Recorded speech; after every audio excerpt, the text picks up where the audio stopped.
Welcome. I'm Simon. I'm one of the Lucene core committers, Lucene PMC chair. I organize Berlin Buzzwords. If somebody of you have been to the conference, make sure you come again next year. But actually more important, I'm also an Apache Lucene and Apache Solr user. I try to talk a little bit from my personal user perspective today and try to show you what I suspect to come up in the next couple of years. I come from a community portal. It's called Search Workings. We just launched it a month ago. It's kind of a hub for Lucene Solr, Mahout, Manifold, all kinds of search-related stuff, open source search-related stuff, white papers, blogs, and things like that. It's all community-driven, and if you're interested in it, just take a look at it. Okay, what makes this talk different? I got asked actually by David to do something to try to look into the future a little bit, and I was like, okay, I'll give it a shot. And what I'm going to do today, or what I'm going to try today, is to actually talk about what Lucene can't do, right? All the talks are basically about, oh, this is the new features, this is what we do with it. But there's also a lot of things Lucene is not able to do or does in suboptimal ways. I mean, yeah, software is never done, right? But there's a couple of bigger things in my opinion, and I want to show you that one. Let's go back in time a little bit, and I did a little timeline to show where Lucene came from. It's like 2001. It joined the ASF, and it became a top-level project in 2003. And we had a whole bunch of releases, and a lot of stuff happened in Lucene. A lot of new committers came in. I came in right 2006, 2007. I showed up the first time, and there's a couple of people here. They are even there from the beginning. I think Otis is sitting somewhere. He's over there. Yeah, we had an anniversary this year. Happy birthday, Lucene, 10 years in the ASF.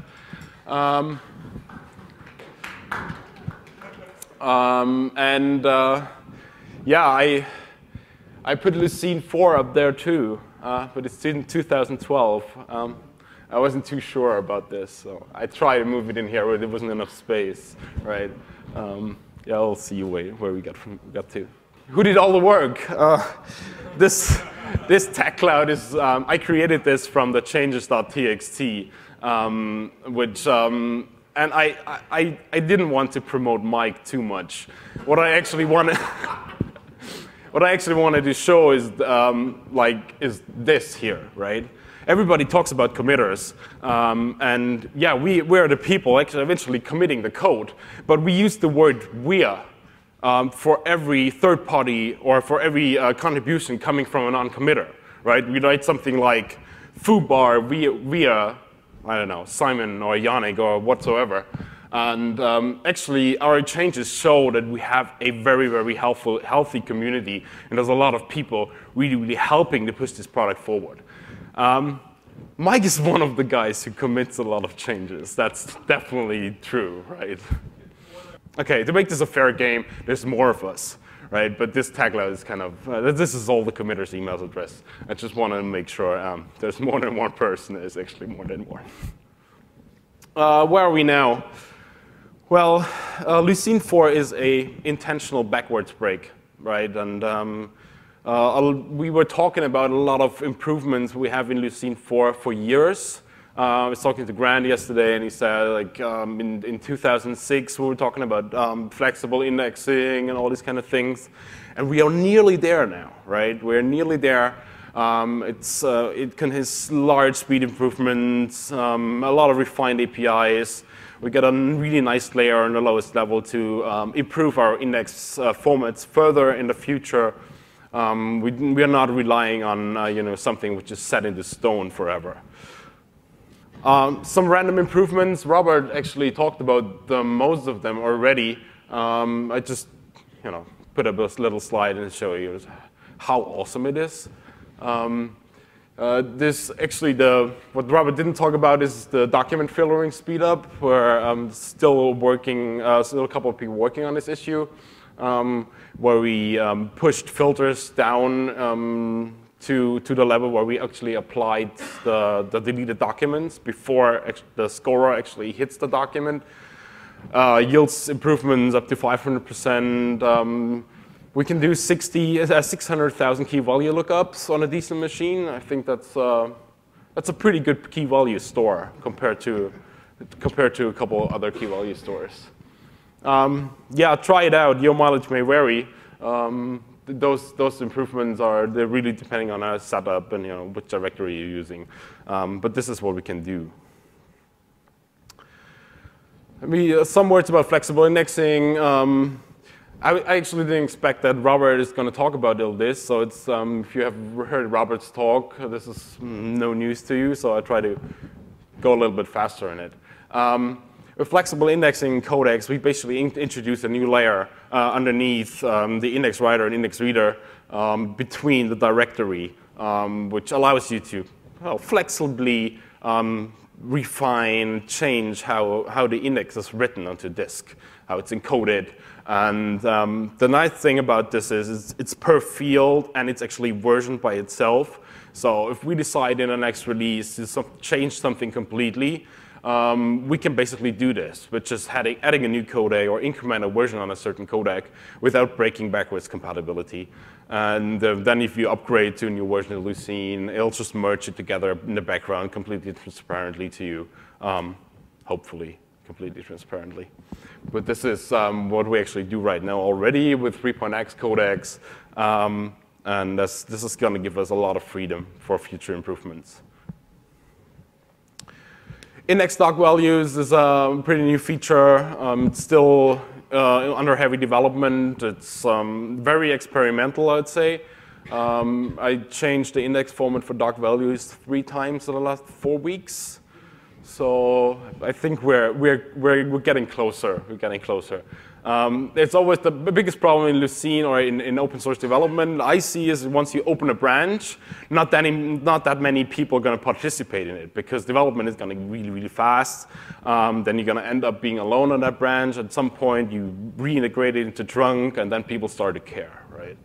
And then it could happen that you rewrite a lot. Well, you gain a lot from it because people start to care eventually. But with the index doc values, we had to do a lot of refinements there. What does it give you? It gives you really fast loading times compared to the field cache. You don't have to uninvert the fields from the term dictionary. I currently work on making it updatable. So I really hope this makes it to 4.0. I don't want to promise it, but I think it's going to make it. So each value you'll be able to update by document ID or by term, or even use a query to update a couple of documents. Flexible scoring, I actually can't talk too much about this because I don't know too much about it. But Robert gave a really good overview yesterday. With flexible scoring, you can basically plug in different scoring models, not just the vector space model. You have things like BM25 and other more state-of-the-art-ish scoring models, which actually, in my opinion, the biggest benefit we get from this is we attract researchers, right? People who've previously said, well, Lucene is not that interesting for us because it only does vector space model and it's not really flexible scoring-wise. They can actually now use it. And this is also how this came into Lucene. There's a PhD student from, I think, Bulgaria, did that. Hungary? OK. Did that during Google Summer of Code. And that's the first step to getting the research community more in touch with Lucene, where I think we can just benefit from. What else is there? Documents writer per thread. This is very much related to what Michael was talking about. It's one step towards the real-time search, similar to what Twitter does. We have a lot of discussions if we really actually need to do this super low latency, in-memory, searchable RAM buffers. We didn't decide on that yet, but the first step towards something like this was document writer per thread, actually a separated documents writer for each thread, which can flush concurrently. Which utilizes the I/O system much better than we did before. And yeah, maybe it's a preparation to something what Twitter does.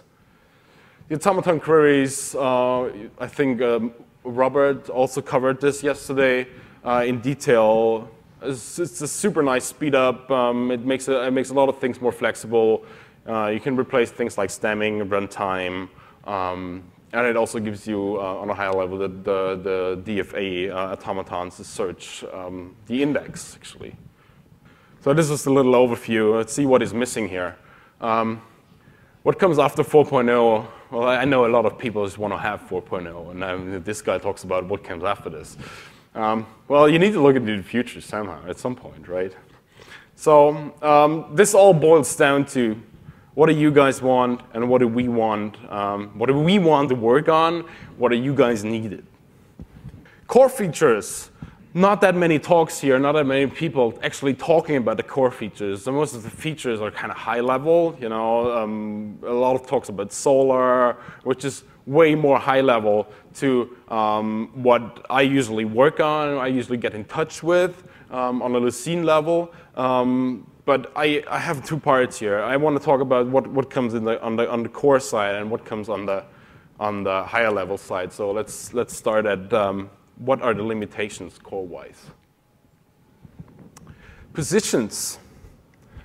Currently, we have two ways to actually consume positions. We have a phrase query, which allows you a little bit to specify a little bit of sloppiness. Say George Bush within, I don't know, 3 characters, or sloppiness of 2. Or spans, where you can say, OK, I want to find these 2 terms within the first 200 terms in a document, but they need to be within 20 characters, within 20 terms. The biggest problem with this is that you actually, except of the phrase queries, you cannot use it together with other queries. Right? It's kind of its own query hierarchy. It's got its own scoring. It's ridiculously slow compared to other queries. Not because the implementation is not good. It's just the sheer amount of positions you need to consume. Right? It's the data you need to read from disk. And the spans are also very, very strict. You say, OK, I really want to use this for matching. I don't want to use it for scoring. Or I also want to use it for scoring, but it's not. You need to really consume all the documents to tell, OK, this is what I want to score. In a lot of situations, this doesn't make too much sense, right? You want to execute your AND query, and then in the end, you want to boost up documents where terms are closer together. So you probably do that in 2 round trips. First, you do a search, fetch the first, I don't know, 100, 1,000 documents, and then rescore them based on the positions, which is much quicker, much faster, because you have to consume way less positions in this situation. Spans of phrase queries just doesn't allow you this, right? It's all hidden from you. The scorer doesn't expose a notion of a position. Well, solutions, well, multi-phase searches would be one solution to speed all these kind of things up. But eventually, it all boils down to we need to expose this on a low level, maybe in a scorer, which is very likely to happen. There's already a branch which I started a couple of months ago to expose these kind of things, which allows you to iterate positions on any query, to specify filters for positions on any query, to use it together with scoring, or just use it for matching, or only use it for scoring, whatever you wanted to do, but to eventually get rid of the span query hierarchy and make it easier for people to work with positions. What about highlighting? Highlighting, has somebody ever looked at the highlighter? Not the committers. Who looked into the highlighter code, right? I'm not talking about a fast vector highlighter. I'm talking about the standard reanalyze anything. This is full of is query instance of something, right? And we cast it to a query, and we call the method again in a recursion to figure out what are these queries like, and then we rewrite it as span queries to figure out the positions, reanalyze the document on the fly. This is crazy. We really don't, if you come up with your own query, a lot of people do. This is super hard to extend, if it's extendable at all. It really, really depends if you subclass the right query and it does the right things. This is something which has been missing in Lucene for a long, long time, I think. And we are on it, and we got to fix this. The first prototype of a highlighter people have been writing is about 10 to 15 times faster than the current highlighter, which goes directly to the positions for the query, which is kind of really, really nice, because for large documents, the highlighter is extremely slow, unless you store term vectors, which you don't really need to if you already have positions. So if somebody wants to help with this or has problems, hey, there's help wanted, right? There's a branch, check it out. There's issues around. I'd love to have more people working on this. Oh, updates. Yeah, incremental, right? Just one field. A lot of people talk about this. A lot of people want to have this. Not a lot of people know how tricky it's going to be. I talked about this to a lot of people. I had a long talk with Andre in the Buzzwords conference, if this is at all feasible. And even better, the question is actually, should we do it? Because it might seem trivial, just, well, it's a database, or it's actually not a database, but a lot of people see it like a database. Just update a field. It's way more tricky than this, right? It's not a like a SQL database where you have doc ID, some document to some mapping. You have this is a reverse index, right? And you have each unique term pointing to multiple documents. And to update all these little nifty pieces of things, you basically need to rewrite a lot of files. The other thing in Lucene is we have a write once policy, right? No file gets written more than once, except for the segments file. Okay, this is an exception. This gets written on a commit, but this is also checksum. They're very small. It should fit in one sector of your hard disk and all this kind of stuff. This is very optimized. But all the term dictionaries, posting lists, frequency files, they're only written once. So when you look at this from a technical point of view, you have this term dictionary. This is roughly how Lucene looks like, right? You have this is actually the same thing Michael uses. So you have frequencies and terms, unique terms is all sorted, a posting list. So imagine you update one document, one field, right? Document 2, you change big to small, and this is just one term. You gotta, if you want to do this in place, which we're not going to do, you would need to change the frequency of big. You would need to change the posting list. You need to change add another posting list for small, inline it at the right place, add a new frequency, and that you have to do for every document, right? You can batch this and can do things like that, but it's almost not feasible to do this in place, right? It's basically not working. So what we can do about this is we can write stacks. We can write things on top of this, partial views of the index, and merge them once we read it. But well, then we get to the next problem. How does it work with document frequencies, right? How do you figure out document frequencies? Document frequencies are kind of tricky because they're not changing in the original file. So you update a document, and it's basically the terms of the document. They exist in two term dictionaries: the stacked one, the original one. And then you update the next document. You write the next stack, and the next stack, and the next stack. You need to load this on startup. This is eventually gonna get you in big trouble. So why I'm gonna talk about this, why I'm talking about this is I actually wanted to ask you not to ask for it anymore. I personally got to the point where I think this is something we really shouldn't do. It's very, very tricky. It's technically very, very advanced. You might get in a lot of scoring trouble eventually, and you might get half-baked solutions, which I think we shouldn't do. But take this as kind of an educational step towards why this takes long, why this is hard. Yeah, so index doc values might be updatable soon. So take this as a replacement. I think it covers, I don't know, 60% of the use cases. You know, I don't know, you index the web and you do PageRank. Your PageRank changes very often, right? This doesn't mean you search for a PageRank. You use the PageRank for scoring or other kind of things like sorting. With index doc values, this is much, much easier because you don't have the term dictionary, no frequencies, no posting lists. It's basically one document ID and a value. And this is much easier to do. The performance might be much better. This is something you might get much earlier than incremental field updates.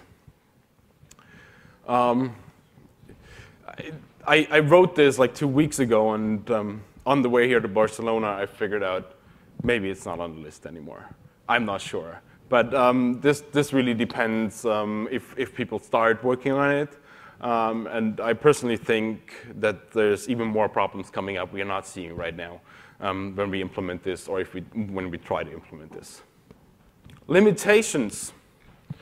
The JVM plays a lot of tricks to us these days. And it's actually the JIT compiler a lot of times which makes it very hard for us to figure out, are we doing any good with our performance optimization? Is this method call killing us? Is this method call all right? Do we have to optimize our bytecode? Actually, this benchmark here is from a nightly benchmark we run on a couple of queries. And it's for the span near query. And that dropdown you see here, that happened once we added the groupings benchmarks, which are completely unrelated. They run in the same JVM eventually, but they're not changing any spans code or anything like that. That just basically changes the execution order of the benchmark slightly, right? And what happens is it drops by like 20%, the performance, just because you added a different execution order. People might say, you don't execute this often enough. We do, right? Those benchmarks are warmed up. Those benchmarks run for 4 hours. They're executed hundreds and thousands of times. If the JIT compiler can inline it, it will. It will pre-compile the stuff. We discard the first 2 benchmark runs. We run each benchmark run 12 to 24 times, get mean values and all this kind of stuff. So the benchmarks are fine. It's just some totally unrelated change in your code might change the performance of the Lucene query significantly. Another kind of nice thing is that I realized when I was working on the positions and I tried to actually come up with a small generic API for the phrase scorer, but phrase scorer is so much optimized, it's so freaking fast. I couldn't get close enough to it, but during working on this, I figured out that actually the Boolean scorer has a problem too. If you have a Boolean scorer with just term queries underneath, which is probably one of the most used queries in Lucene, it actually loses like 40 to 80% depending on what kind of query, just because of a method call, right? It's more generic. Boolean query accepts another query. It doesn't accept a term query. But if you know what kind of queries you execute, if you know all my leaf queries are going to be term queries, you can go on the terms enumeration directly, go to the lowest level, and save one method call. This is 40% save one method call. This is ridiculous, right? So this is one of the biggest things in Lucene I always have trouble with. You are in a situation where you can't really tell, is this code going to do good?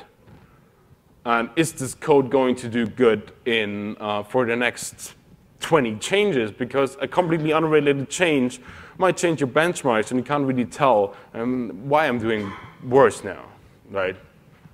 Lucene has a couple of really, really hot loops and code pieces inside, and docs enum next and docs enum frec is usually involved in those loops. Right? To get the frequency of a term in a document and actually go to the next document or advance to the next document. Well, what is the solution to this? A possible solution is Mike really likes the top one, right? Native code generation. That's going to be fun. I've talked to a couple of people actually playing around with the JIT compiler of the JVM, making things faster. I don't think this is an option for us, right? So the top one we can cross out. Code specialization. Yeah, definitely. There's going to be more code specialization, like the Boolean score we did for the AND part, where there's still the OR Boolean scorer left. We just couldn't find a volunteer to look into it. It's hairy, definitely. Another thing which I spent some time on 2 months ago is bytecode generation. I wrote a prototype for function queries. A lot of people in Solr use function queries, right? And you use usually more than one function. You do like 1 divided by log n or something like that. And what we figured out is once you have more than 2 operators in your function query, we can actually speed the whole thing up to 300% if we generate the bytecode for it. It's actually super simple. What we do is we have a little syntax. You can specify your arithmetic expression, and we just compile it into a static method, which kind of forces the JIT compiler to inline and put it in a hash map. And each time you specify your function query, you get it out and execute it. Gives you 300% speed improvements, and that's just because you basically save three method calls down the stack. Bulk readings is something we already use, kind of, in Lucene 4. There's a bulk reading API on the term level. We use that in the term scorer. But, we still have performance problems with this. So Mike came up and said, well, we have all these nice block compressing codecs. We got to make use of them. And he started a bulk postings branch, which is an almost unusable API. Is Uwe here? Yeah, he gets kind of upset about it. It's like going back to the 80s. You have to do everything yourself, but it speeds up a lot of queries. And we couldn't figure out a really good way to hide this behind an API without losing like a lot of performance here. So this is another thing we're going to work on in the future. I think Mike wants to have it in 4.0. I personally don't think it's going to make it into there. Uwe is also saying it's not going to make it. That's good. Yeah, we need to refine this API. This is going to be important. Bytecode specialization. I wrote this function query thing to actually prototype and see what can we get out of this. But it's actually going to be more and more interesting when you go to the actual query execution and think about what could you do if you have like an intermediate language for queries. You can just straight compile to bytecodes. We wouldn't run into this virtual call problems all the time. You could specialize it on the fly and actually make the query execution times a little bit more stable. Biggest problem with this is you don't get a lot of test coverage because everybody is running a different query eventually. But it's still definitely a path I want to explore, and I hear like Yannick was saying similar things that we should go down that path. It's definitely going to be way more complex than handwritten code. for at least for debugging purposes, it's going to be way more complex. And this would also be a way how we could use the bulk postings API, because we wouldn't need to expose it. We could just compile it somewhere into that. Let's look a little bit beyond the core. With Solr, you have a very good option. Like Elasticsearch and Solr are giving you all the glory of Lucene, right? They expose all the high-level functions. You install it, you start it up, you search, it works. That's the all option. Then the nothing option is Lucene. You got to write code, and you got to know what you're doing. I personally, as a consultant and a user, I'd like to have something in between, right? Something which doesn't give you everything, but gives you more than nothing. Does it make sense? Okay, good, good. Let's dream for Lucene 5.0. Actually, I started using XML. Mike uses this all the time, the dream versus baby steps kind of thing. So in my opinion, what you see here is all my personal opinions. I'm not speaking for the whole Lucene team, okay? So in my opinion, XML is backwards and just makes your life extremely hard. So I tried to rewrite it in JSON, but maybe JSON is also a little bit backwards. Maybe something even better, YAML or something like that. Well, anyway, in my opinion, Solr has grown large. It's got a tremendous user base, and people are doing a really, really good job on all these kind of things. But from a software development, software architecture point of view, it definitely shows its age, right? It's even for me when I do refactorings in Lucene and I have to go back into Solr and change some compile errors there, I have a hard time sometimes to figure out, what's going on here. It's very, very tightly glued together. And in 95% of the time, I actually just want to have like one or two pieces of what Solr gives me, but I still have to get all of this, right? I have to get the whole servlet container thing. I have to load all the core stuff, all the request handlers, JMX, even if I don't need it. I also have to set up a servlet container. I don't know, I haven't had to set up a servlet container for other things for the last 4 years, and every time I have to do it, I get into real trouble. I need to figure out how to do this, and people come up with this cross-context kind of things, and maybe need a load of value source and all this kind of stuff to access a JDBC container or something like that. It does too many things for a lot of people. It does too many things for me, at least.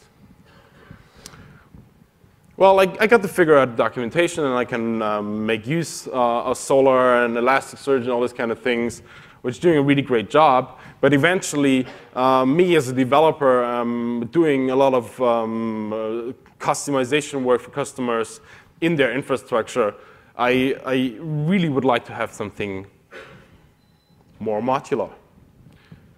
What we started doing in Lucene 4 is we moved things into modules out of contrib, which was on the level below Lucene, but the modules are moved up on the same level. So this also means we try to give the modules the same amount of love we give to Lucene and Solr to actually make this really, really, really high quality little code modules people can use individually. They don't have to use Solr if they don't need to, if they don't want to, if they have the need just for one little piece. For Lucene 5 and the future of the high level, I actually envision something which even goes further than those little standalone modules you have to code. It actually should go even one step further and say, okay, we have modules for durability, recovery. People can use it for replication.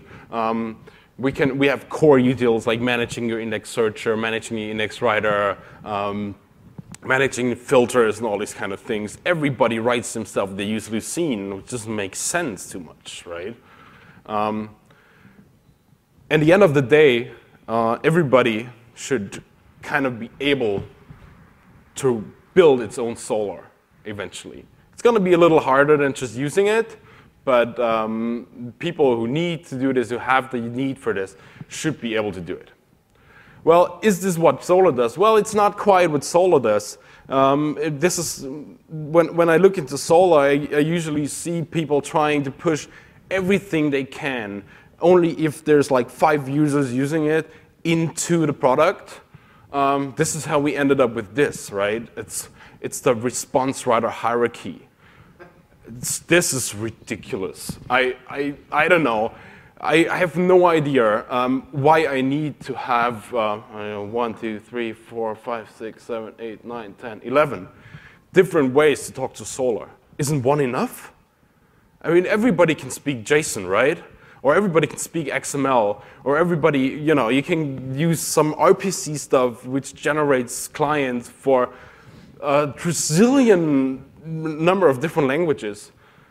But this is just from a committer's point of view. From my point of view, it's ridiculous to maintain this stuff. Those response writers are not even consistent, right? They all have different ways, they have different orders where the variables come in and stuff like this. This was the most obvious example. There's certainly a lot of stuff in Solar which serves a super large user base. And we wouldn't be here if this would be crap, right? It's definitely not. What I'm just saying is, in Lucene, we should actually move a little bit forward and make it easier for people who just need to have a little bit of this. Not everything. They just need to make sure they do replicate. They have their own RPC implementations. A lot of people do, like Twitter. They will probably maybe use this or some pieces of it. But the bigger picture, they write their infrastructure themselves, right? What I don't have an answer for is actually how to draw the line here, right? It's going to be super, super tough to say, okay, this should be part of our modules. This shouldn't be part of our modules. Because when people come up and say, oh, I have a CSV response writer, you can't really tell, is this worth to go into this? Or is this something just a handful of people are using? So drawing a line here is going to be extremely tough. I don't have an answer for this. It's going to be huge discussions, I'm sure. But I think if we're going to be as radical as possible and try to put in only what is really needed, we're going to end up with something a lot of people can benefit from. Back to the dream, I actually could go even further and say, okay, we're going to have an HTTP module, right? And eventually those modules are composed into a product, which is maybe Solar eventually. Well, but what I wanted to point to is that I think we need to try to make things extremely easy. And not a lot of people talk about Elasticsearch in this conference, but what I learned about Elasticsearch is that Shai Benon did an awesome job in making things extremely easy and intuitive. And I think we should follow this example, making things more easy in Lucene land, even in Solar land, to eventually catch up with those guys and share code with them, going more towards a developer-oriented library. Okay, this is the disclaimer. This is my vision. This might not be what other people think, so, but I would like to hear what you guys say about this if you have questions. Thank you.